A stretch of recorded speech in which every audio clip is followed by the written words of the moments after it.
Hey guys, ನಿಮಗೆಲ್ಲ ನಮ್ಮ YouTube ಚಾನಲ್ಗೆ ಸ್ವಾಗತ. ನಾವಿವತ್ತು ಗಡಿದಂ ದೇವಸ್ಥಾನನ ಎಕ್ಸ್ಪ್ಲೋರ್ ಮಾಡಕ್ಕೆ ಹೋಗ್ತಿದ್ದೀವಿ. ಬನ್ನಿ ಬಾಗೇಪಲ್ಲಿಗೆ ಹೋಗೋಣ. ಹಾಗೆ ದಾರಿಯಲ್ಲಿ ಹೋಗ್ತಾ ನಮಗೆ ಚಿತ್ರಾವತಿ ಡ್ಯಾಮ್ ಕೂಡ ಕಾಣಿಸ್ತು. ಸೊ ಅದು ಹೇಗಿರುತ್ತೆ ಅಂತ ನೋಡ್ಕೊಂಡು ಹೋಗೋಣ ಅಂತ ಈ ಕಡೆ ಬಂದ್ವಿ.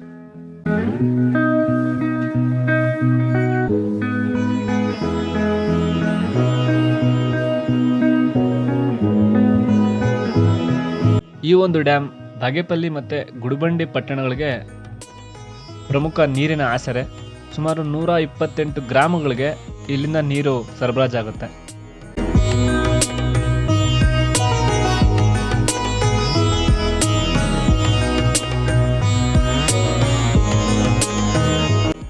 ಮಳೆಗಾಲದಲ್ಲಿ ತುಂಬಿದ್ದಾಗ ತುಂಬಾ ಚೆನ್ನಾಗಿರುತ್ತೆ ನೋಡೋದಕ್ಕೆ. ಸೊ ನೀವು ನೆಕ್ಸ್ಟ್ ಈ ಕಡೆ ಬರೋ ಹಾಗಿದ್ರೆ ಇದನ್ನು ಮಿಸ್ ಮಾಡದೆ ವಿಸಿಟ್ ಮಾಡಿ.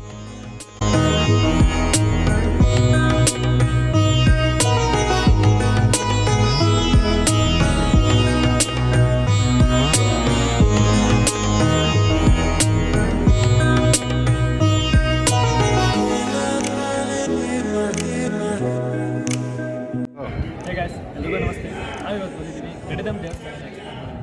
ಕ್ಷೇತ್ರದ ಮೂಲ ಹೆಸರು ಶ್ರೀ ಕ್ಷೇತ್ರ ಭೂನಿಲ ಲಕ್ಷ್ಮೀ ವೆಂಕಟೇಶ್ವರ ಸ್ವಾಮಿ ದೇವಾಲಯ. ಬನ್ನಿ ಅದು ಹೇಗಿರುತ್ತೆ ಅಂತ ನೋಡೋಣ. ದೇವಸ್ಥಾನದ ಮುಂದೆ ಹನುಮಂತನ ಪ್ರತಿಮೆ ಕೂಡ ಇದೆ. ದೇವಾಲಯದ ಹೆಬ್ಬಾಗಿಲು ನೋಡಿ ಹೇಗಿದೆ.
ಬನ್ನಿ ದೇವಾಲಯದ ಒಳಗೆ ಹೇಗಿರುತ್ತೆ ಅಂತ ನೋಡೋಣ.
ಶ್ರೀ ಕ್ಷೇತ್ರ ಗಡಿದಂ ಶ್ರೀ ಭೂನಿಲ ಲಕ್ಷ್ಮೀ ವೆಂಕಟೇಶ್ವರ ಸನ್ನಿಧಿಯಲ್ಲಿದ್ದೀವಿ. ಈ ದೇವಾಲಯದ ಪವಿತ್ರತೆ ಹಾಗೂ ಇದರ ಪರಂಪರೆ ಹಾಗೂ ಇತಿಹಾಸದ ಬಗ್ಗೆ ನಮ್ಮ ಜೊತೆ ಮಾತನಾಡಲಿಕ್ಕೆ ಶ್ರೀ ಶ್ರೀ ಶ್ರೀ ಡಾಕ್ಟರ್ ಅಶ್ವಥ್ ನಾರಾಯಣ ಸ್ವಾಮೀಜಿಗಳು ನಮ್ಮ ಜೊತೆ ಇದ್ದಾರೆ. ಅರ್ಚಕರು ಗಡಿದಂ ಶ್ರೀ ಲಕ್ಷ್ಮೀ ವೆಂಕಟೇಶ್ವರ ದೇವಸ್ಥಾನ ಅವರು ನಮ್ಮಲ್ಲಿದ್ದಾರೆ. ಅವರ ಮಾತುಗಳಲ್ಲಿ ಈ ದೇವಸ್ಥಾನದ ವಿಶೇಷತೆಯನ್ನು ತಿಳ್ಕೊಳ್ತಾರೆ. ಓಂ ವಿನಾ ವೆಂಕಟೇಶಂ ನನಾಥೋ ನನಾಥ ಸದಾ ವೆಂಕಟೇಶಂ ಸ್ಮರಾಮಿ ಸ್ಮರಾಮಿ. ಹರೇ ವೆಂಕಟೇಶ ಪ್ರಸೀದ ಪ್ರಸೀದ ಪ್ರಿಯಂ ವೆಂಕಟೇಶ ಪ್ರಯಚ್ಛ ಪ್ರಯಚ್ಛ. ಶ್ರೀ ಕ್ಷೇತ್ರ ಗಡಿದಂ ಶ್ರೀ ಭೂನಿಲ ಲಕ್ಷ್ಮೀ ವೆಂಕಟೇಶ್ವರ ಸ್ವಾಮಿ ಸನ್ನಿಧಿ, ಬಾಗೇಪಲ್ಲಿ ತಾಲೂಕು, ಚಿಕ್ಕಬಳ್ಳಾಪುರ ಜಿಲ್ಲಾ. ಈ ಒಂದು ಕ್ಷೇತ್ರದಲ್ಲಿ ಅನಾದಿ ಕಾಲದಿಂದಲೂ ಸ್ವಾಮಿಯ ಒಂದು ಪ್ರತಿಷ್ಠಾಪನೆ ಸರಿಸುಮಾರು ಜನಮೇಜಯ ಮಹಾರಾಜರ ಪ್ರತಿಷ್ಠಾಪನೆ ಅಂತೀವಿ. ಈ ಒಂದು ಜನಮೇಜಯ ಮಹಾರಾಜರ ಪ್ರತಿಷ್ಠಾಪನೆ ಬಂದು 3,500 ವರ್ಷಗಳ ಇತಿಹಾಸ ಅಂತೀವಿ. ಈ ಒಂದು ಕ್ಷೇತ್ರದಲ್ಲಿ ಸ್ವಾಮಿ ಕೆಳಗಡೆ ಗರುಡು ಪೀಠ, ಆ ಗರುಡು ಪೀಠದ ಮೇಲೆ ವಿರಾಜಮಾನವಾಗಿ ಪ್ರಭಾವಳಿ ಸಮೇತವಾಗಿ 5.5 ಅಡಿಯಿಂದ ವಿಗ್ರಹದಿಂದ ಕೂಡಿರ್ತಕ್ಕಂಥದ್ದು ಕೃಷ್ಣಶಿಲೆ ವಿಗ್ರಹ ಆಗಿರ್ತಕ್ಕಂಥದ್ದು ಸ್ವಾಮಿಯವರು.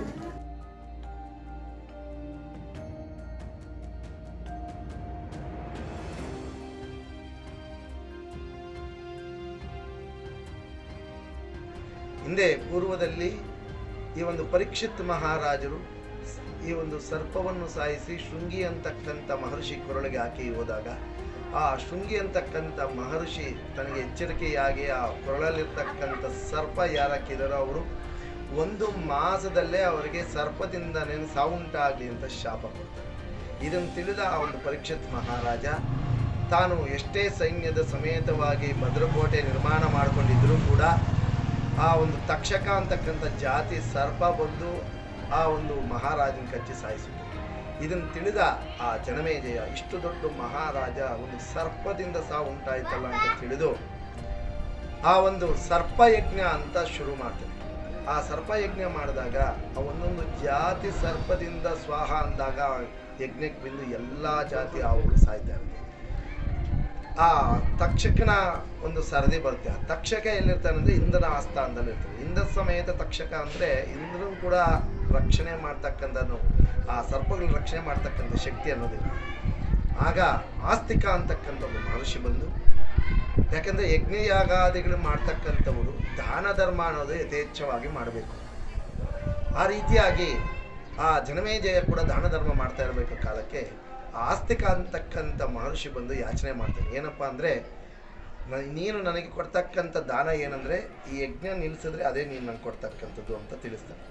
ಆಗ ಯಜ್ಞ ಏನೋ ನಿಲ್ಲುತ್ತೆ. ಅಷ್ಟೊತ್ತಿಗೆ ಆ ಒಂದು ನಾವೆಲ್ಲ ಈಗೆಲ್ಲ ನೋಡ್ತೀವಿ, ಒಂದು ಸರ್ಪ ಸಾಯಿಸಿದ್ರೆ ತಲತಲಾಂತರವಾಗಿ ಸರ್ಪದೋಷಗಳು ಅಂಥದ್ದು ಸರಿಸುಮಾರು ಜಾತಿಗಳ ಸರ್ಪಗಳನ್ನೇ ಸಾಯಿಸಿರೋದ್ರಿಂದ ಅದು ಸರ್ಪದೋಷವಾಗಿ ಮಾರ್ಪಟ್ಟು ಅವರ ಮುತ್ತಾದನಿಗಿರ್ತಕ್ಕಂಥ ಪಾಂಡುರೋಗ ಅಂದರೆ ವೈಟ್ ಪ್ಯಾಚಸ್ ಅಂತ ರೋಗಗಳೆಲ್ಲವೂ ಕೂಡ ಜನಮೇಜಯನಿಗೆ ಬಂದಿರ್ತವೆ. ಇದರ ನಿವಾರಣೋಪಾಯ ಏನು ಅಂತ ಮಹರ್ಷಿಗಳನ್ನೆಲ್ಲ ಕೇಳಿದಾಗ ಆಗ ಮಹರ್ಷಿಗಳಂತಾರೆ, 101 ವಿಷ್ಣು ಆಲಯಗಳು ಕಟ್ಟಿಸಿದಾಗ ನಿನಗೆ ಇರ್ತಕ್ಕಂಥ ದೋಷ ಎಲ್ಲ ಪರಿಹಾರ ಆಗುತ್ತೆ ಅಂತ ತಿಳಿಸಿದಾಗ ಆಗ 101 ವಿಷ್ಣು ಆಲಯಗಳು ನಿರ್ಮಾಣ ಮಾಡ್ತಾರೆ. 101 ವಿಷ್ಣು ಆಲಯಗಳಲ್ಲಿ ಇಲ್ಲಿ ಸ್ವಾಮಿದು ಒಂದು ಈ ಒಂದು ವೆಂಕಟೇಶ್ವರ ಸ್ವಾಮಿ ಗಡಗಮ್ಮಲ್ಲಿ ನೆಲೆಸಿರ್ತಕ್ಕಂಥ ವೆಂಕಟೇಶ್ವರ ಸ್ವಾಮಿದು ಒಂದು ಆಲಯ.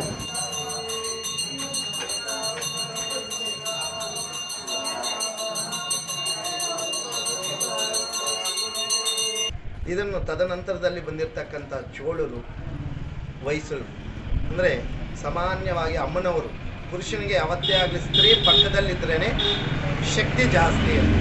ಆ ರೀತಿಯಾಗಿ ಇಲ್ಲಿ ಅಮ್ಮನವರು ಸಮೇತವಾಗಿ ಸ್ವಾಮಿ ಇಲ್ಲಿ ನೆಲೆಸಿರೋದ್ರಿಂದ ಇಲ್ಲಿ ಸ್ವಾಮಿಗೆ ಶಕ್ತಿ ವಿಶೇಷವಾಗಿರ್ತಕ್ಕಂಥದ್ದು. ಒಂದು ಅಮ್ಮನವರು ಹೊಯ್ಸಳರ ಪ್ರತಿಷ್ಠಾಪನೆ, ಒಂದು ಅಮ್ಮನವರು ಚೋಳರ ಪ್ರತಿಷ್ಠಾಪನೆ. ಸಾಮಾನ್ಯವಾಗಿ ಚೋಳರು ವಿಷ್ಣು ಆಲಯಕ್ಕೆ ಪ್ರವೇಶ ಮಾಡಲ್ಲ, ಯಾಕಂದರೆ ಶೈವ ಭಕ್ತರಾಗಿದ್ದರು. ಆ ಒಂದು ಶಿವನ ಒಂದು ಪ್ರತಿಮೆ ಮತ್ತು ಅದನ್ನೇ ವೀರ್ಗಲ್ ಅಂತೆ, ಆ ಒಂದು ಶಿವನ ಒಂದು ಪ್ರತಿಮೆ ಎಲ್ಲ ಇಟ್ಟು ಪೂಜೆ ಮಾಡಿ ಬರ್ತಾ ಇದ್ರು ಅನ್ನೋದಕ್ಕೆ ಆ ಪ್ರತಿಮೆ ಮತ್ತು ಶಾಸನಗಳು ಈಗಲೂ ಕೂಡ ನಾವು ಈ ದೇವಾಲಯದಲ್ಲಿ ಕಾಣಬಹುದು ಅಂತ.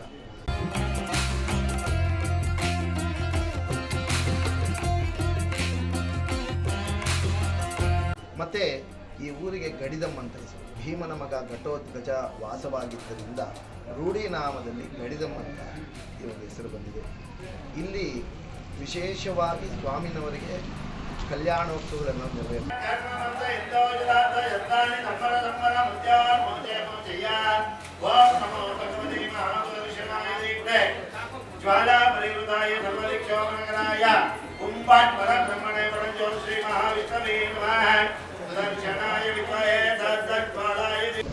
ಯಾರಿಗೆ ಕಲ್ಯಾಣೋತ್ಸವದ ಅಂದರೆ ಮದುವೆಗಳ ಒಂದು ದೋಷ ಅಂದರೆ ಆಲಸ್ಯ ಉಂಟಾಗ್ತಕ್ಕಂಥದ್ದು, ಈ ರೀತಿ ಇರ್ತಕ್ಕಂಥ ಹುಡುಗ ಹುಡುಗಿರ್ಬೋದು, ಆ ಸ್ವಾಮಿಗೆ ಕಲ್ಯಾಣೋತ್ಸವದಲ್ಲಿ ಕಟ್ಟಿರ್ತಕ್ಕಂಥ ಕಂಕಣವನ್ನು ಧಾರಣೆ ಮಾಡೋದರಿಂದ ಅವರಿಗೆ 48ರಿಂದ 90 ದಿವಸದೊಳಗೆ ಅವ್ರಿಗೆ ವಿವಾಹವೆಲ್ಲವೂ ಕೂಡ ನಿಶ್ಚಯ ಆಗುತ್ತೆ ಅಂತ ಇಲ್ಲಿ ಪ್ರತೀತಿ.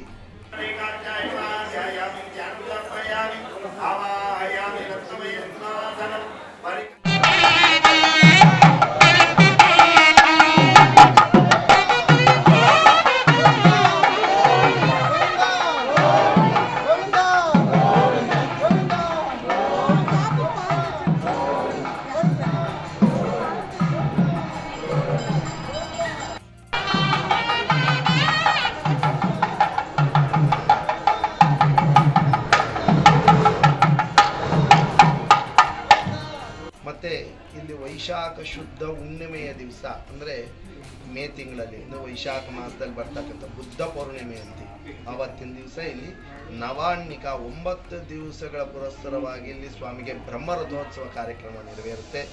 ಅದೇ ರೀತಿಯಾಗಿ ವಿಶೇಷವಾಗಿ ಪ್ರಥಮ ಏಕಾದಶಿ ಅಂತ ಆಷಾಢದಲ್ಲಿ ಬರ್ತಕ್ಕಂಥ ಏಕಾದಶಿಯನ್ನು ಪ್ರಥಮ ಏಕಾದಶಿ ಅಂತೀವಿ, ಅಂದರೆ ಬಿತ್ತನೆ ಏಕಾದಶಿ. ರೈತಾಪಿ ವರ್ಗದವರೆಲ್ಲರೂ ಕೂಡ ಅವತ್ತಿನ ದಿವಸ ಇಲ್ಲಿ ಬಂದು ಪೂಜೆ ಮಾಡಿಸಿ ಮತ್ತು ಬಿತ್ತನೆ ಕಾರ್ಯಗಳೆಲ್ಲ ಶುರು ಮಾಡ್ತಾರೆ. ಅದೇ ರೀತಿಯಾಗಿ ಶ್ರಾವಣ ಮಾಸ 4 ವಾರಗಳು ವಿಶೇಷವಾದ ಪೂಜೆ. ಅದೇ ರೀತಿಯಾಗಿ ಸ್ವಾಮಿಗೆ ಇಲ್ಲಿ ವೈಕುಂಠ ಏಕಾದಶಿ, ನವರಾತ್ರಿ, ದಸರಾಗಳಲ್ಲೆಲ್ಲ ವಿಶೇಷವಾದ ಪೂಜೆಗಳು ಕೈಂಕರ್ಯಗಳೆಲ್ಲ ನೆರವೇರ್ತಾ ಇದ್ದು ಇಲ್ಲಿ ಬರ್ತಕ್ಕಂಥ ಭಕ್ತ ಮಹಾಶಯರಿಗೆ ಅವರ ಈಪ್ಸಿತ ಸಿದ್ಧಿ ಅಂತೀವಿ, ಅವ್ರು ಏನೇನು ಕಾರ್ಯಕ್ರಮ ಕೋರಿಕೆಗಳಿರುತ್ತೋ ಅವೆಲ್ಲವೂ ಕೂಡ ಸ್ವಾಮಿ ನೆರವೇರಿಸ್ತಾ ಇರ್ತಾನೆ. ಆದ್ದರಿಂದ ಇಲ್ಲಿ ಭೂನೀಳ ಲಕ್ಷ್ಮೀ ವೆಂಕಟೇಶ್ವರ ಸ್ವಾಮಿ ಅಂತೀವಿ, ಗಡಿದಂ ಲಕ್ಷ್ಮೀ ವೆಂಕಟೇಶ್ವರ ಸ್ವಾಮಿ ಅಂತೀವಿ, ಕಲ್ಯಾಣ ವೆಂಕಟೇಶ್ವರ ಸ್ವಾಮಿ ಅಂತ ಪ್ರತೀತಿಯಾಗಿದ್ದು ಎಲ್ಲ ಭಕ್ತ ಮಹಾಶಯರ ಮನೋಭೀಷ್ಟಗಳನ್ನು ಸ್ವಾಮಿ ಶೀಘ್ರವಾಗಿ ನೆರವೇರಿಸ್ತಾ ಇರೋದ್ರಿಂದ ಇಲ್ಲಿ ಬರ್ತಕ್ಕಂಥ ಭಕ್ತಾದಿಗಳು ಸ್ವಾಮಿಯವರ ದರ್ಶನ ಪಡೆದು ಪುನೀತರಾಗ್ತಾ ಇದ್ದಾರೆ. ಸರ್ವೇ ಜನ ಸುಖಿನೋ ಭವಂತು, ಸಮಸ್ತ ಸನ್ಮಂಗಳಾನಿ.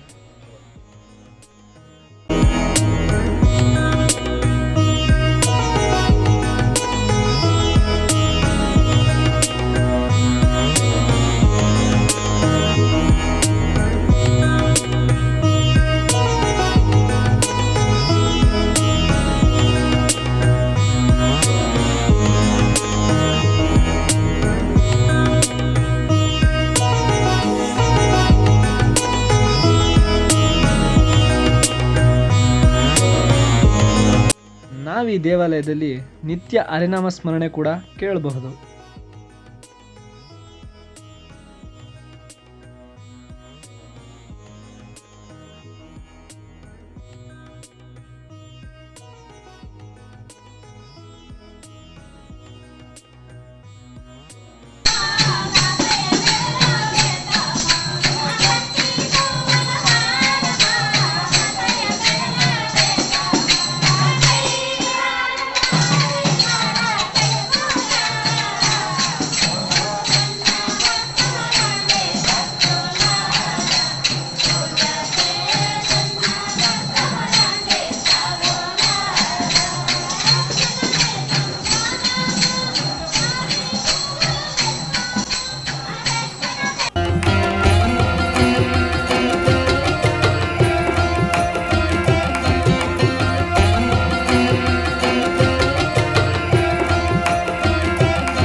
ಗಡಿದಂ ದೇವಸ್ಥಾನ ಬಿಟ್ಟು ಸ್ವಲ್ಪ ದೂರ ಬಂದರೆ ನಮಗೆ ಇಲ್ಲಿ ಶನೇಶ್ವರ ಸ್ವಾಮಿ ದೇವಾಲಯ ಸಿಗುತ್ತೆ.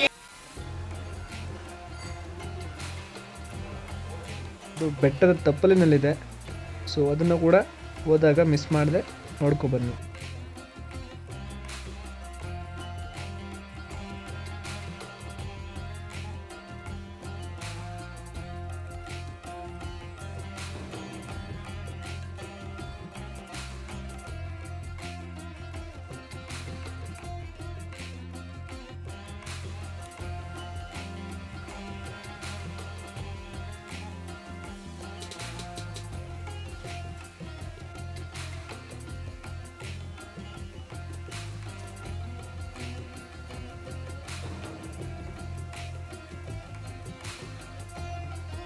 ಈ ಬೆಟ್ಟಕ್ಕೆ ಹೊಂದ್ಕೊಂಡಂತೆ ಸುಮಾರು ದೇವಾಲಯಗಳಿದೆ ನೋಡಿ. ನೀವಿಲ್ಲಿ ನೋಡ್ತಿರೋದು ಪಂಚಮುಖಿ ಹನುಮಂತನ ದೇವಸ್ಥಾನ. ಸ್ನೇಹಿತರೆ, ಗಡಿದಂ ದೇವಸ್ಥಾನಕ್ಕೆ ಸ್ವಲ್ಪ ದೂರದಲ್ಲೇ ಪಾಂಡುರಂಗ ಸ್ವಾಮಿ ದೇವಾಲಯ ಇದೆ ಅಂತೆ. ಸೊ ಅದು ಹೇಗಿರುತ್ತೆ ಅಂತ ನೋಡೋಣ ಬನ್ನಿ.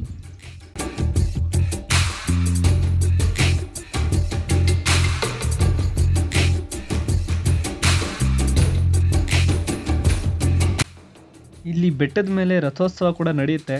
ಒಂದು ತಿಂಗಳ ಹಿಂದೆ ಅಷ್ಟೇ ರಥೋತ್ಸವ ನಡೆದಿದೆ.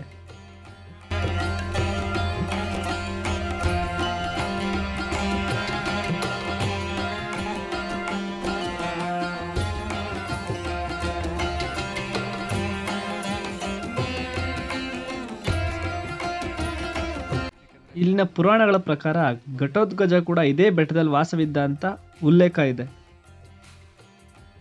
ನೋಡಿ ಬೆಟ್ಟದ ಮೇಲಿಂದ ದೇವಸ್ಥಾನ ಹೇಗೆ ಕಾಣಿಸುತ್ತೆ ಅಂತ.